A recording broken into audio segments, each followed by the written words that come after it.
إخواني أخواتي، نريد الآن أن نرجع بالزمن 1400 عام للوراء أو أكثر بعد. لماذا؟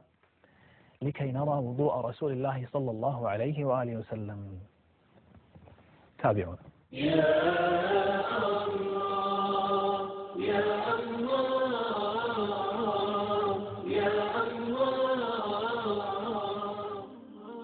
اليوم سنرى نفس الوضوء الذي كان يفعله النبي صلى الله عليه وآله وسلم. أولا نبدأ بالسواك، وهو ليس فقط قبل الصلاة بل قبل الوضوء أيضا، كما حث على ذلك النبي صلى الله عليه وآله وسلم. والآن نريد أن نرى ذلك الوضوء الجميل الذي كان النبي صلى الله عليه وآله وسلم يعلمه للصحابة، ثم بعد ذلك نقله الصحابة للأمة كلها. طيب، أولا قبل كل شيء لا تسرف في الماء، فقد كان النبي صلى الله عليه وآله وسلم يتوضأ بالماء القليل الذي يملأ فقط كفيه صلوات ربي وسلامه عليه. ولا نتلفظ بالنية أو أذكار معينة قبل الوضوء إلا قول بسم الله، ثم نغسل الكفين 3، وهذا مستحب.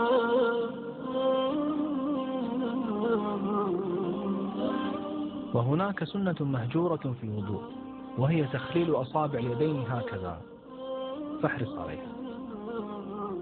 ثم ننتقل إلى المضمضة والاستنشاق، والمستحب أن تفعل ذلك إن استطعت بكف واحدة، تأخذ منها للمضمضة والباقي للاستنشاق، تفعل ذلك 3 مرات. وإن لم تستطع فلا بأس، تفصل بين المضمضة والاستنشاق. ولكن من الخطأ أن يدخل الإنسان الماء في فمه ثم يخرجه بلا مضمضة، أي بدون أن يدور الماء في فمه، بل عليه أن يقلبه في فمه ثم يخرجه. والمستحب أن يدخل الماء بيده اليمنى، وأن يخرجه من أنفه بيده اليسرى.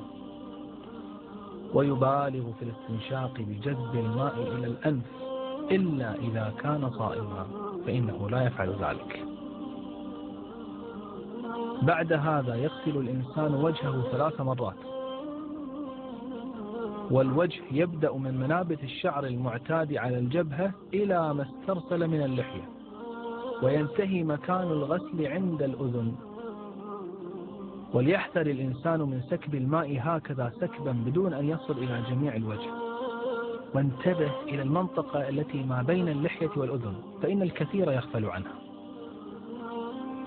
ثم يغسل يده من أطراف الأصابع إلى المرفق، والمرفق هو نهاية الذراع، يفعل ذلك 3 مرات. يبدأ باليمنى ثم ينتقل إلى اليسرى. وليحذر المتوضئ من خطأ ينتشر بين كثير من الناس، وهو أن يبدأ في الغسل من الذراع إلى المرفق ويترك الكف، بل الواجب أن يغسل اليد من أطراف الأصابع فيشمل الكف كلها إلى المرفق. ولو أقيمت صلاة الجماعة أو خشي الإنسان أن يخرج وقت الصلاة فإنه يغسل كل عضو مرة واحدة فقط، ثم بعد ذلك يمسح رأسه كله مسحة واحدة. والمسح له طريقة معينة يبدأ فيها من بداية الشعر إلى مؤخرته، ثم يرجع مرة أخرى، لاحظ. وبنفس الوقت يمسح الأذن مسحة واحدة ولا يأخذ ماء جديدا لها. ومسح الأذن يكون من التجاويف بالداخل، وأيضا من خلف الأذن بالإبهام. ثم يغسل رجله من أطراف الأصابع إلى الكعبين، والكعب هو العظم البارز في جنب القدم. ولينتبه المصلي إلى أن كثير من الناس لا يوصل الماء إلى العقب، وهو آخر القدم.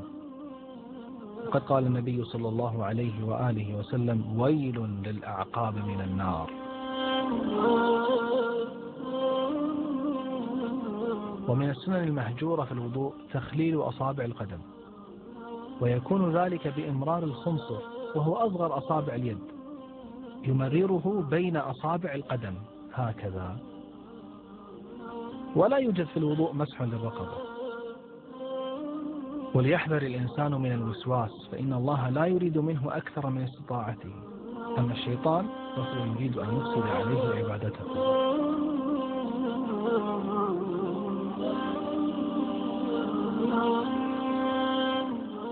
فإذا انتهى الإنسان من هذا الوضوء فإنه يكون قد تطهر، ولا يكره له تنشيف أعضائه بعد الوضوء. ثم بعد ذلك يقول الذكر الذي بعد الوضوء: أشهد أن لا إله إلا الله وحده لا شريك له، وأن محمدا عبده ورسوله، اللهم اجعلني من التوابين واجعلني من المتطهرين.